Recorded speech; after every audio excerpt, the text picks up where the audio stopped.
Day off nga pala ni Inday ngayon, kaya naman naglaog-laog kami. Hindi naman kami gumagala ng malayo at ang mga ginagalaan lang namin ay yung malapit lang at kaya lang namin nalakarin. Ang purpose lang naman ng paglalaog-laog namin na ito ay para lang maging masaya yung aming senyorito. Kaso ayaw niyang maglakad. Sino ba naman ang gaganahang gumala niyan kung lagi lang siyang magpapabuhat? At nung makarating nga kami dito ay nagpabida naman itong si Tojoin. Kung hindi niyo po siya kilala, siya po si Tojoin.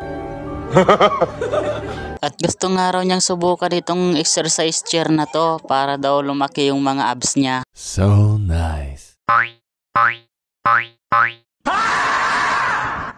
At dito nga sa siso-siso na naman sila lumipat. Anong trip nitong mga to? Bahala nga kayo dyan. Basta ako dito na lang ako sa duyan. I-enjoy ko na lang yung sarili ko. Wala naman akong kalaro eh. Pero parang napapansin ko mga idol, yung matatanda ata ang nag-i-enjoy at hindi yung bata.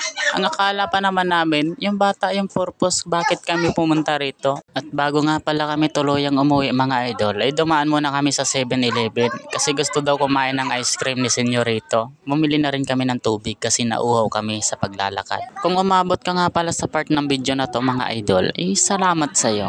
Napakasulit mo idol, salamat sa'yo. Thank you so much.